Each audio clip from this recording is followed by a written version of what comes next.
नमस्कार मेरे प्यारे दोस्तों, मेरे YouTube चैनल पे आपका स्वागत है। आज मैं आप सभी को भगवान श्री कृष्ण और सुदामा की मित्रता की कथा सुनाने जा रही हूँ। भगवान श्री कृष्ण और सुदामा की मित्रता की कई कथाएं सुनने को मिलती हैं, लेकिन क्या आप जानते हैं कि एक बार कृष्ण जी ने 2 मुट्ठी चावल के बदले सुदामा को 2 लोक की संपत्ति दे दी थी। भगवान श्री कृष्ण के बाल्यावस्था से कई लीलाएं और कथाएं प्रचलित हैं। कई कथाओं में कृष्ण के मित्रों का जिक्र भी किया गया है। श्री कृष्ण के कई मित्र थे।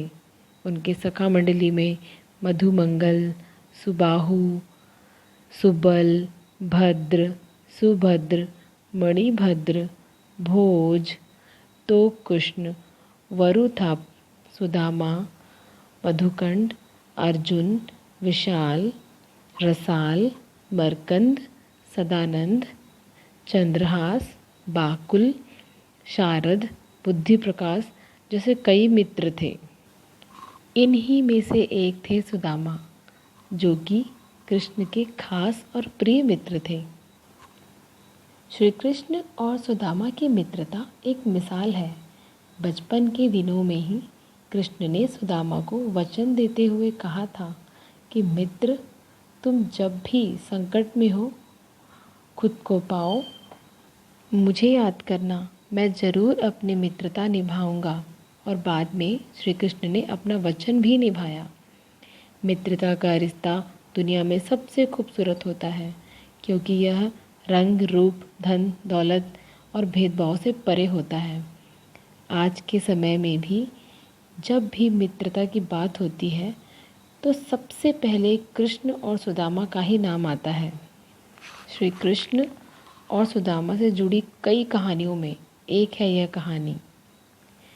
बाल्यकाल में भले ही कृष्ण सुदामा अन्य मित्र एक साथ पढ़ते थे, लेकिन एक समय ऐसा आया कि जब श्री कृष्ण द्वारिका के राजा बन गए और उनके मित्र सुदामा इतने गरीब हो गए कि भोजन की व्यवस्था करना भी कठिन हो गया।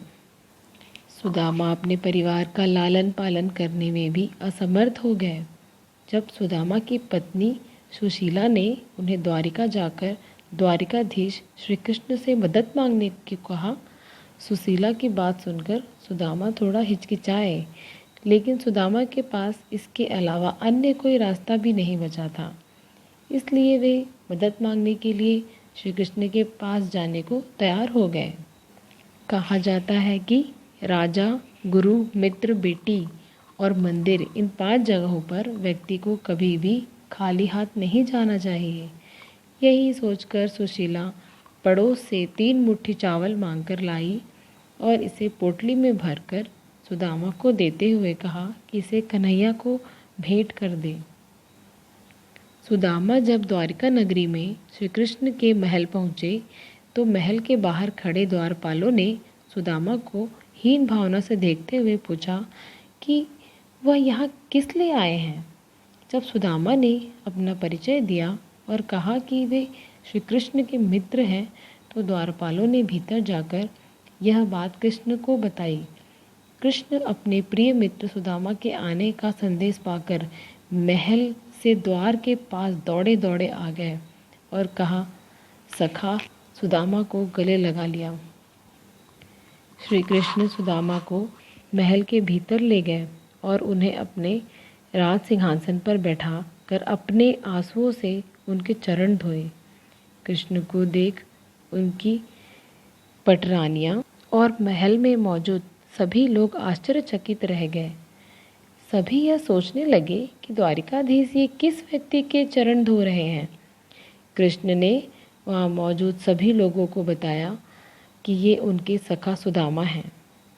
कृष्ण ने जब सुदामा से कहा कि वह उनके लिए क्या संदेश लेकर आए हैं, इतना सुनते ही सुदामा को लज्जा आ गई और उन्होंने अपनी पोटली छिपाकर कहा, कुछ भी नहीं।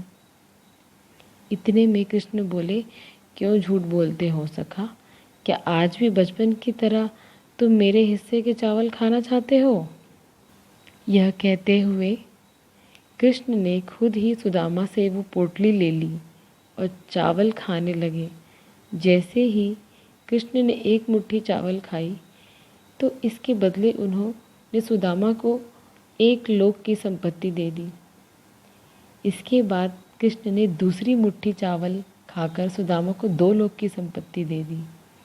लेकिन कृष्ण तीसरी मुट्ठी चावल खाने जा ही रहे थे कि रुक्मिणी उन्हें रोकते हुए बोली, प्रभु, यदि आप 3 लोक की संपत्ति इन्हें दे देंगे तो अन्य सब जीव और देवता कहाँ जाएंगे।